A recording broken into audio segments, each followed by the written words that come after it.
आपल्यासोबत शिवसेनेचे खासदार नरेश म्हस्के आहेत। काल आपण पाहिलं की रात्री एका हॉटेलमध्ये आदित्य ठाकरे आणि देवेंद्र फडणवीस हे योगायोगाने आले, मात्र चर्चा सुरू झाली की दोघांमध्ये भेट झालेली आहे। नक्की तथ्य काय आहे?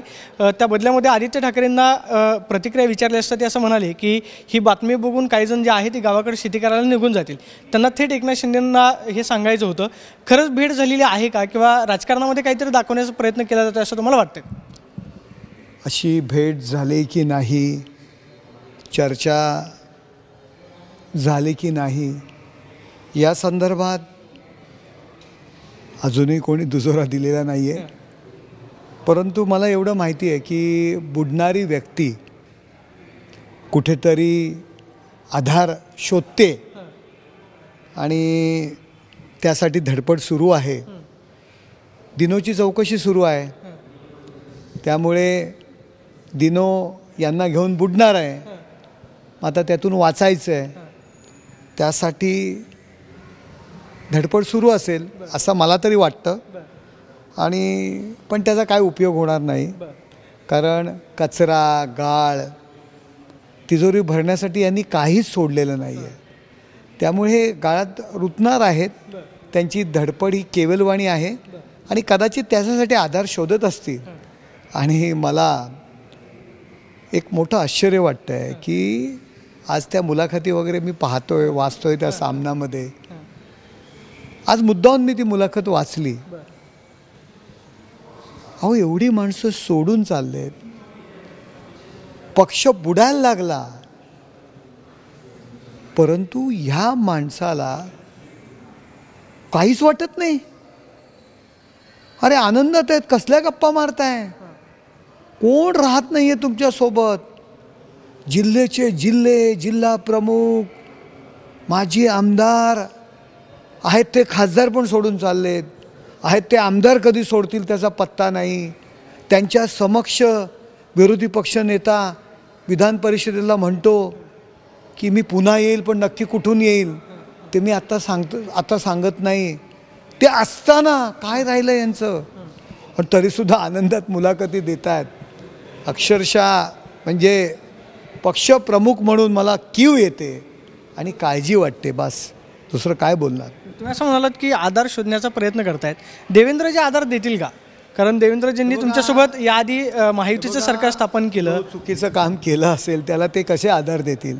देवेंद्रजींना पण किती त्रास दिला आहे। अहो, देवेंद्रजींना अटक करायला निघालेली ही माणसं देवेंद्रजी काय विसरलेत का? देवेंद्रजींचे फोन नव्हते उचलले, दिलेला शब्द फिरवला आणि काँग्रेसबरोबर आघाडी केली। देवेंद्रजी थोडे विसरणार आहेत।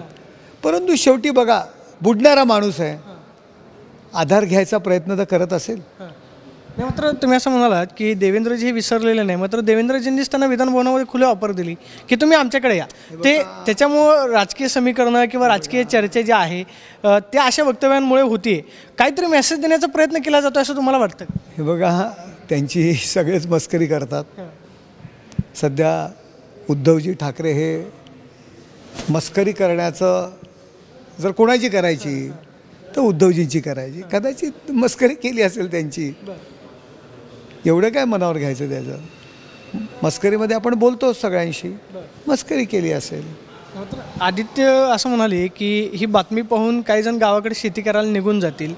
काय चर्चा आहे का किंवा तशी काय महायुतीमध्येच काय आलबेल आहे असं काही दिसत नाही, अशा पद्धतीची टीका केली जाते किंवा ठाकरे ओट दाबले ना तर दूध बाहेर येईल असं केविलवाणी ती परिस्थिती आहे। त्यांचं राजकारणातनं नॉलेज किती, काय किती हे अख्ख्या दुनियेला माहिती आहे। त्याच्यामुळे त्यांनी अशा काही वक्तव्य करून एकनाथ शिंदेंच्या बाबत प्रयत्न करू नये।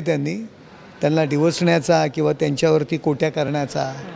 तुमचं वय नाही आहे हो, ओट दाबलं ना तर दूध बाहेर येईल।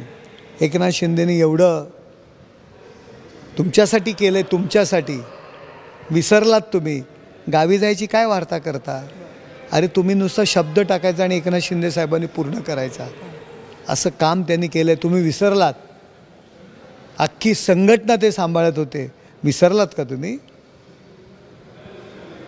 अहो, तुम्ही दौरे करायचात ना, तेव्हा सगळी व्यवस्था तुमचे तेच करायचे ना। आदित्य ठाकरे कोणाची मस्करी करता? अहो तुमच्या गाडीत पेट्रोल टाकण्यापासून खुर्च्याची व्यवस्था करण्यापर्यंत तुम्हाला बर्गर हे तुम्ही कधी तुमच्या खिशातनं नाही केलं हो, सगळं एकनाथ शिंदेनी केलं आहे. कशाला उगाचच गप्पा मारता? आपलं वय बघा, ओठ दाबले ना तर दूध बाहेर निघेल. एकीकडे ही चर्चा सुरू आहे, मात्र दुसरीकडं विधान भवनामध्ये विजय वडेट्टीवारांनी आरोप केला की हनी ट्रॅपचा जो मुद्दा गाजतोय नाही, मात्र विजय वडेट्टीवार ही यांच्यावरती पक्षश्रेष्ठींनी संशय घेतलेला आहे. पक्षश्रेष्ठींच्या ब्लॅकलिस्टला गेलेले आहेत म्हणून उसना अवसान आणत आहेत. दुसरं काय? त्यांचे स्थानिक खासदार आहेत, त्यांनी पण त्यांचे आरोप केलेले आहेत की त्यांनी त्यांच्या विरोधात काम केलेलं आहे. उसना अवसान आणण्याचा प्रयत्न करतात आणि विजय वडेट्टीवार कसल्या गप्पा मारतात? किती पक्ष झाले त्यांचे? शिवसेना, नारायण राणे साहेबांबरोबर काँग्रेस, कसल्या गप्पा मारतात विजय वडेट्टीवार? विजय वडेट्टीवारांना कोणी सिरियस घ्यायचं नसतं. ते केवळ मी काँग्रेसचे हे दाखवण्याचा प्रयत्न करत आहेत. थोड्या दिवसात कळेल ते कुठे असतील. एक शेवटचा प्रश्न, आज दिवसभरामध्ये एक व्हिडिओ जो आहे तो मोठ्या प्रमाणावरती चर्चेला जातो, ते म्हणजे कृषी मंत्री जे माणिकराव कोकाटे आहेत, रमी खेळतानाचा त्यांचा व्हिडिओ रोहित पवारांनी ट्विट केला. त्यावरती त्यांनी स्पष्टीकरण दिलं.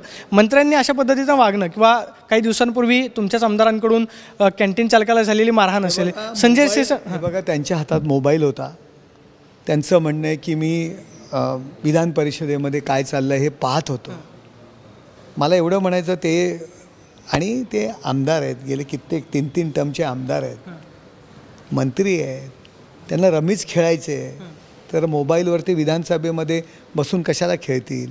मला रोहित पवारांना एवढंच म्हणायचं आहे, कोण काय करतं, कोण कुठलं बटन दाबतं, एवढं कशाला तुमचं लक्ष पाहिजे? एवढं चोरून कशाला बघता? अरे तुमच्या दिव्याखाली काय अंधार आहे ते पहिलं बघा ना.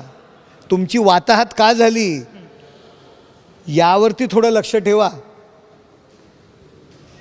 जो पक्ष तुमचा जो संपला आहे त्याच्यावरती लक्ष ठेवा. नंतर माणिकरावांवरती टीका करा. ते काय करतायत, ते काय नाही करत. इतके दिवस ते तुमच्यासोबत होते ना, तेव्हा ते चांगले होते का? 3-3 वेळा आमदार झालेले आहेत.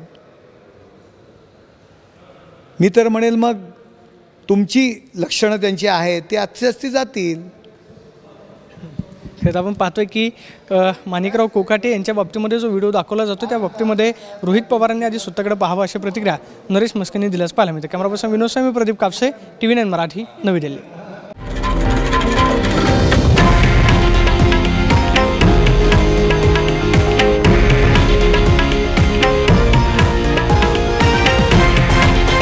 हे आहे देशातील नंबर 1 न्यूज नेटवर्क आणि आपण पाहत आहात TV9 मराठी, एकमेव.